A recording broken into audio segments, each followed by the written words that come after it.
5:36 de la mañana y bueno, van a haber elecciones en Lima. Ya están intensificando la campaña, no solo de convocatoria para ir a votar el próximo domingo, el domingo siguiente, para que podamos elegir a concejales, a regidores en la Municipalidad Metropolitana de Lima. Y esto gracias, por supuesto, a la necedad de un sector que impulsó una revocatoria que era desde todo punto de vista, o desde nuestro punto de vista, por supuesto, no solo inconsecuente, incoherente con la ciudad, totalmente inútil.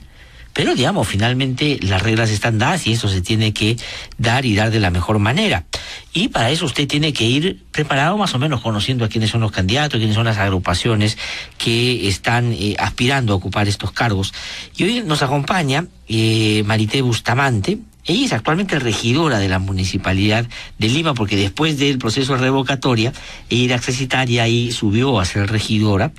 Y yo quiero decir algo con toda transparencia. Yo conozco a Marité hace ya un buen tiempo. Me parece una joven no solo empeñosa, capaz, inteligente, y creo que políticamente tiene, digamos, una posibilidad tremenda de recorrer estos ámbitos y cumplir, como está haciéndolo ya, un papel bien importante en la política, que creo que es bueno incorpore a personas con las características que ella tiene. Ella está, por supuesto, siendo regidora, pero además está postulando en este proceso a que los votos de la población le puedan dar esa legitimidad que se requiere para que termine el mandato, que es lo que absurdamente estamos discutiendo ahora cuando no deberíamos estar en este momento, pero ya estamos. Marité, ¿cómo estás? Gusto saludarte. Buenos días, Glatzer. Yo escuchaba cuando comentaba sobre la inconsecuencia de los revocadores y me parece fundamental que la ciudadanía en este proceso electoral se dé cuenta que ninguna de las fuerzas políticas que se presenta perteneció al grupo de los revocadores, y eso es doblemente inconsecuente porque significa que no se identifican como una alternativa de gobierno para la ciudad, no tienen nada que ofrecerle a la ciudad. O sea, exactamente, esta gente que buscó traerse abajo la gestión de Susana Villarán no tenía un interés por la ciudad, tenía un interés de tumbársela, traérsela abajo, al punto que ahora que tiene la oportunidad, ya, si tú quisiste sacarla, pues presenta a tus candidatos y entra a la municipalidad y haz lo que te parece que hay que hacer, pero que les interese un pepino, pues, no les interesa. No solo no les interesa, yo estoy convencida de que no, exacto, de que no tienen ninguna sola propuesta para la ciudad y nos han dejado no solo una situación de inestabilidad que es perversa con el origen de la ley orgánica de municipalidades, porque la ley orgánica de municipalidades establece que la alcaldesa para gobernar con estabilidad requiere una mayoría en el consejo, sino que además le han dejado un costo de 260 millones de soles a la ciudadanía, 260 millones que se gastaron entre el proceso de revocatoria y este proceso de elecciones. Entonces yo sí comprendo a la ciudadanía y su malestar por ir a votar. Estas elecciones son elecciones que la gente no quiere y que nosotros no quisimos y por eso impulsamos el no, pero que sin embargo, como la ley está hecha y la ley está hecha para que se respete, no, hay que participar y hacerlo de manera responsable. Participamos. No, sin duda.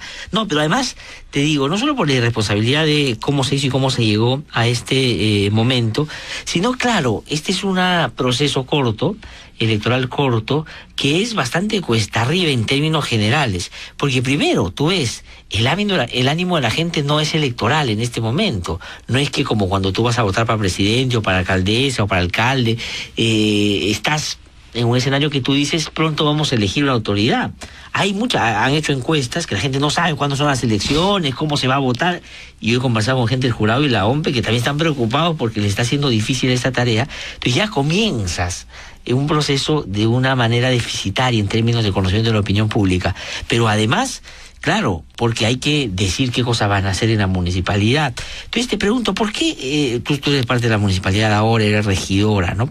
Y ¿por qué postura? Es decir, ¿por qué no decir, bueno, en fin, que me reemplacen, pues que vengan otras agrupaciones y que terminen este mandato total? Ya, bueno, las cosas están dadas de esa manera, ¿no? ¿Qué cosa es lo que ustedes plantean? Tú concretamente estás pensando, es importante, se mantenga, no solo se mantenga, sino de repente se fortalezca en el tiempo de la gestión actual de la que tú eres parte.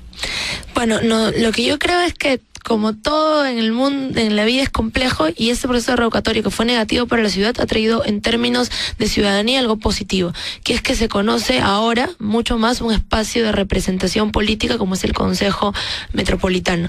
Y los ciudadanos saben y comienzan a informarse sobre cuál es el rol del Consejo.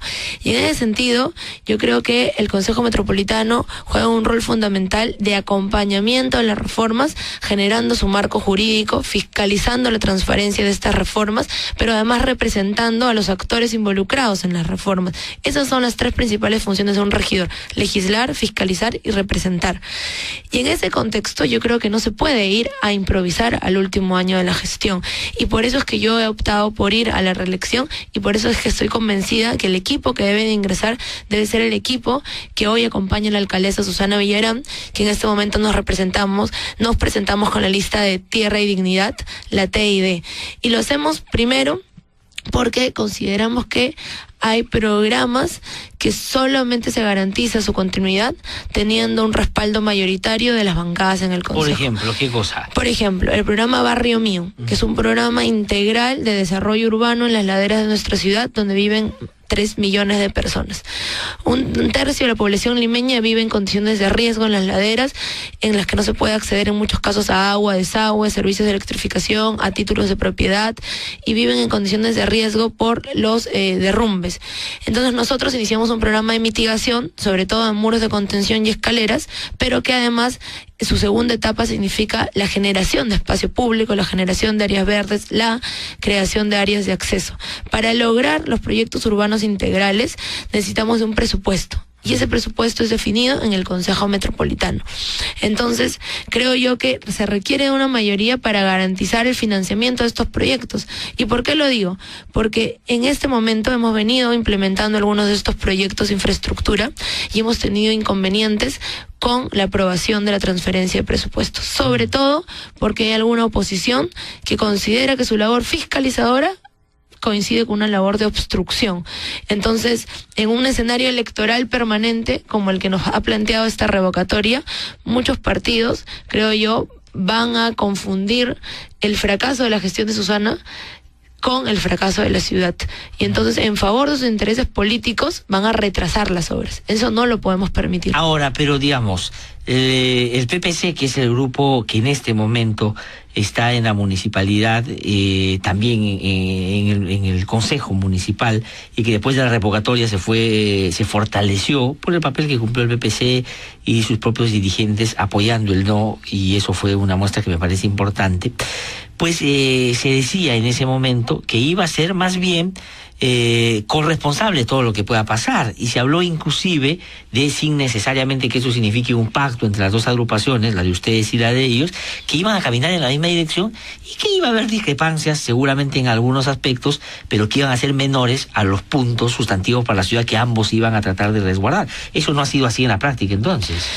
No. ¿Cuál es tu evaluación en torno a esto? Yo lo que creo es que hay un acuerdo de ancha base, que es el esfuerzo de nuestra alcaldesa Susana Villarán por hacer que nuestro programa como Confluencia por Lima sea un programa de reformas para la ciudad y la trascienda a ella como persona y a nosotros como gestión. Y el PPC estaba de acuerdo con eso. Y el PPC firmó, sí, el PPC firmó Somos Perú, firmó Acción Popular, sí, firmó todos los partidos que están hoy postulando.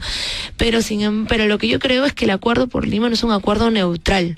Es decir, la apuesta por construir una ciudad para todos y todas es una forma de gobernar la ciudad y es una forma de concebir las reformas.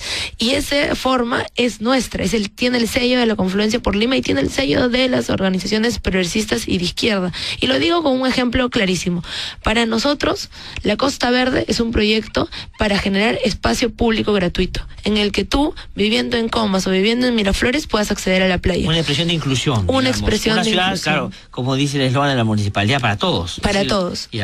Para algunas otras fuerzas políticas, por ejemplo el PPC, la Costa Verde debía ser un proyecto de privatización, que copia lo que ha sucedido en Barranco, con restaurantes, con bahías, con muelles, pero para ingresar hay que ser socio, hay que pagar. Sí. Nosotros creemos en un espacio público. Para nosotros Barrio Mío es un gran programa de generación de ciudad en las laderas con participación vecinal. Los proyectos son participativos, fortaleciendo la organización social. Para el PPC debe ser un proyecto simplemente de muros de contención de escaleras entregados a una empresa privada para que los construya, sin participación. Entonces, para nosotros, la reforma del transporte es lograr que los transportistas se consorcien y pasen de ser choferes a ser empresarios, crear empresa nacional. Para algunas otras fuerzas políticas, los corredores y la reforma hubiese ido mucho más rápido si dejábamos de lado a los transportistas y concesionábamos las rutas de las transnacionales. Entonces, nosotros hemos luchado porque esta gestión tenga un sello social, un sello de inclusión que no la tienen otras opuestas políticas. Pero son conscientes también en términos políticos y de relacionamiento con la propia gente y con la propia ciudad, que el planteamiento que ustedes tienen es más a mediano y largo plazo, en términos de otras ciudades. Cuando uno va a Bogotá o se va a otras ciudades, tú dices, ese proceso que estamos viendo en esta gestión en la municipalidad tomó tiempo y no estuvo exento de tensiones también, porque la gente, y esa es la relación con el alcalde anterior, con Castañeda, que yo no tengo duda que estaba vinculado y su gestión fue una gestión llena de actos totalmente contrarios a los intereses de la población, pero tenía un alto nivel de aprobación, porque él apostaba por el corto plazo, por una, digamos, un trámite rápido, no importa si eso significaba inclusive en algunos casos vulnerar la ley y las medidas de transparencia que están previstas en nuestro propio ordenamiento. Entonces el asunto es cómo vas lidiando en esos tiempos que corren, pero también la gente está como interesada en que vayan teniendo frutos.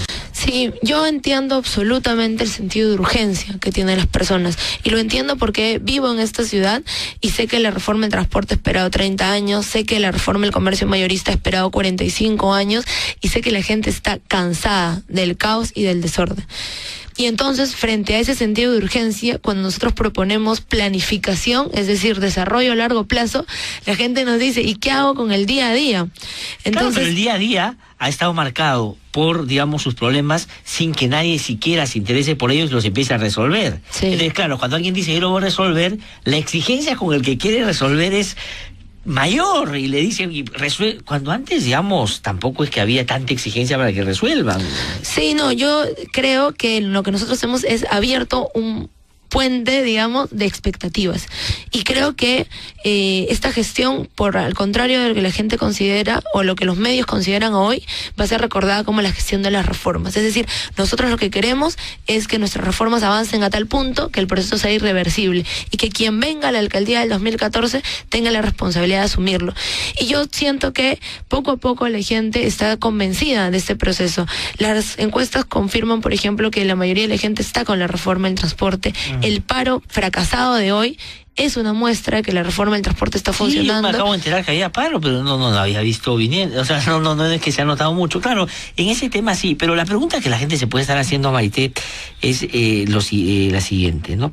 ¿Qué cosa nos dice Maite Bustamante, que es regidora de esta gestión, vamos a tener al final de la gestión de Susana Villarán, como estas cuestiones que tú llamas irreversibles, ¿no es cierto? Que no son solo irreversibles en términos de que están ya encarriladas, sino en términos de lo que podemos ya los ciudadanos ir viviendo cotidianamente. Transporte, por ejemplo. El próximo año, junio del 2014, inicia el primer corredor de la reforma del transporte. Tacna, Wilson, Arequipa. Un corredor que va a tener, después de 30 años de Lima, con paraderos señalizados, con frecuencias, con buses patrón.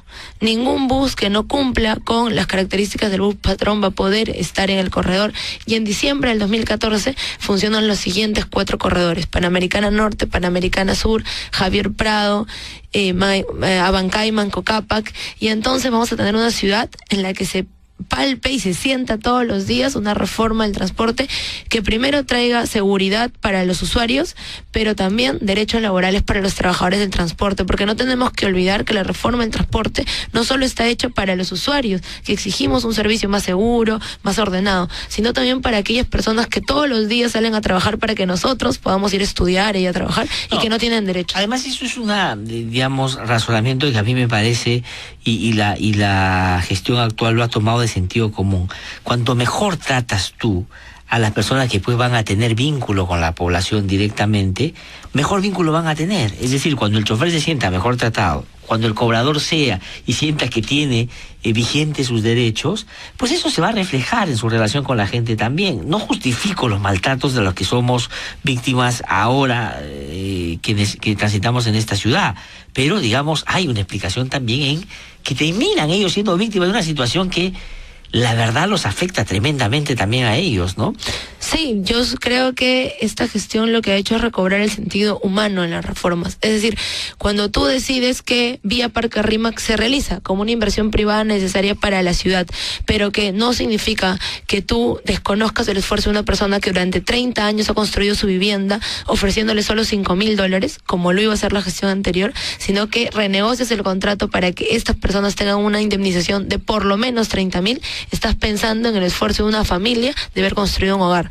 Cuando tú decides hacer la reforma con los transportistas y hacerlos de pasar a ser empresarios del transporte, estás pensando en las familias que viven del transporte. Cuando haces una obra participativa en Bahía Mauta, en Ate Vitarte o en Lomas de Caraballo para generar infraestructura que mejore las condiciones de vida, estás pensando en generar vivienda digna a aquellas personas que llegaron allí con esteras. Entonces, creo yo que esa dimensión humana es la que representa Tierra y Dignidad, y esa dimensión humana es la que ha representado la gestión de la alcaldesa. Sí, ahora, pero digamos, tenía una mirada crítica o autocrítica también sobre lo que ha sido la gestión, ¿no? Yo he estado abiertamente en contra de la posibilidad de la revocatoria, creo que fue injusta por todos lados, y lo que tú acabas de decir muestra de que no les interesaba un pepino a la ciudad, es que no presentan candidatos ahora, que es posible que puedan acceder a ser concejales algunas personas y generar este cambio. Pero yo tenía la impresión, y lo digo con toda sinceridad, se lo he dicho a Susana Villarán también, que después de la revocatoria yo pensé que iba a haber una iniciativa mayor de la gestión en la municipalidad frente a otros temas, no solo frente a las reformas que tú bien has descrito como el caso del transporte, sino en general de ganar la iniciativa política y tener una actitud distinta que pueda hacerse notar más allá, digamos, de la difusión de las cosas que están haciendo, digo en términos políticos, porque eso también era la posibilidad de mantener abierta una puerta a un sector político en el país que podría aspirar luego a la presidencia, podría tener una continuidad también en esos términos. ¿No crees que hay algo de eso también que hay que reconocer? Sí, yo lo que creo es que nosotros hemos, ¿cómo me circunscribo yo en este proceso, no? Creo que la Confluencia por Lima es el primer gran esfuerzo de la izquierda y el sector progresista en Lima para unirse, y que hemos mantenido esa unidad desde el 2010 hasta hoy, pero que aún no sabemos presentarnos a la ciudadanía, no solo a la alcaldesa, sino nosotros como espacio político de representación, como una alternativa que les permita la continuidad y que refleje nuestra, digamos, voluntad política de transformación de la ciudad. Y eso se ha reflejado, digamos, en la labor que se viene realizando desde la municipalidad en términos de presentar un programa para la ciudad, pero también creo yo que es consecuencia de los fuertes obstáculos que ha sufrido esta gestión. Renovar tu equipo de regidores no es nada sencillo, ¿no? Yo sé, pero yo creo, y te lo digo con toda sinceridad, creo que en materia política, como que el asunto se ha ido recomponiendo. Digamos, están otros regidores que creo que están cumpliendo un buen papel. Y yo resalto el papel, pues, de Eduardo Segarra, de Marisa Glave en la gestión anterior, etcétera, ¿no es cierto? Creo que por ahí ha habido un intento de verdad. Pero yo lo que pienso es que hay un entorno cercano a Susana Villarán que no ha sido lo suficientemente permeable y sensible al cambio que desde la ciudadanía se esperaba en la gestión para relanzarla. Y creo que ese ha sido un tema que hubiera podido abrir una posibilidad distinta en términos políticos, ¿no? Creo que el esfuerzo que hacen ustedes sí es importante, pero es una posibilidad, y todavía tienen un tiempo en la municipalidad, y ya va a estar hasta el final, para que puedan entender que estos procesos políticos requieren de decisiones, pues, de una travesa distinta también, ¿no? Bueno, en todos los espacios políticos existen tensiones, y yo creo que otro elemento importante o positivo que ha traído la revocatoria dentro de todo lo malo que es la renovación. Nosotros, la actual bancada cuenta con más de 7 u 8 regidores jóvenes menores de 30 años que optamos por ser parte de una apuesta política en un país en el que los jóvenes casi no hacen política, y estamos aprendiendo muchísimo de lo que significa que la izquierda haya entendido la necesidad de actuar en democracia y de ser gobierno. No sabes lo enriquecedor que es conocer el Estado, pero también que el Estado te permita conocer las demandas de la ciudadanía y poder hacer que esas demandas se vuelvan políticas públicas viables. Eso es un gran reto que estamos asumiendo, y también he visto que esa renovación se ha dado en las otras listas que hoy se presentan a ser regidores metropolitanos. Hay muchos jóvenes en las listas, y creo que esa juventud va a permitir que se traigan aires nuevos a la municipalidad. Pero ojo, también quiero señalar esto. He escuchado a muchos candidatos jóvenes de otras listas, en particular dar declaraciones alarmistas. Y yo llamo a la calma, porque quien dice estar con la reforma del transporte, por ejemplo, no puede decir, como lo ha dicho una candidata de Somos Perú, que la reforma del transporte va a dejar sin empleo a 60.000 personas. Es absolutamente todo lo contrario. Cosa que significa que la juventud es importante, pero si la juventud reproduce las prácticas demagógicas de los políticos que ya no son tan jóvenes, digamos, estamos en la misma, ¿no es cierto? Exacto. La juventud en sí misma no es, digamos, garantía de honestidad, pero sí creo que es un gesto muy importante que los partidos comiencen a renovarse para que le den continuidad a sus proyectos políticos. Pero ojo, los jóvenes que entramos a política tenemos que ser doblemente responsables, porque si damos declaraciones tan inapropiadas, lo que hacemos es reafirmar la idea equivocada de que juventud es igual a inexperiencia y es igual a ignorancia. Y entonces no, los jóvenes tenemos que ser responsables con nuestras declaraciones y responsables con la ciudad, y no prometer lo que no podemos cumplir, pero tampoco desinformar, porque la ciudadanía quiere una ciudad que se renueve y una ciudad que sea ordenada. Sí, y yo creo que parte, una expresión clara de esa novedad en política, novedad positiva, satisfactoria, es por ejemplo gente como Marité Bustamante, que creo que esté haciendo esta cosa que a mí la verdad me da mucho gusto, porque la conozco y creo que está haciendo un buen papel, y creo que en política tiene todavía un recorrido grande y que lo va a hacer con no solo con mucho interés, sino creo yo con mucha acogida. Entonces, ¿qué cosa es lo que tienen que hacer quienes están escuchando y quieren apoyar a la lista en la que tú estás encabezando la lista, ¿no? Sí, soy la número 1 de la lista TD, Tierra y Dignidad, y yo los llamo este 24 de noviembre a votar por nuestra lista, la lista TD, porque considero que Lima no puede parar y que estas reformas son fundamentales para generar una ciudad ordenada, una ciudad moderna, pero sobre todo una ciudad justa, una ciudad para todos y todas. Marité, muchísimas gracias por haber venido. Muchas gracias. Conmigo será hasta el día de mañana de 7 a 9 aquí en 9.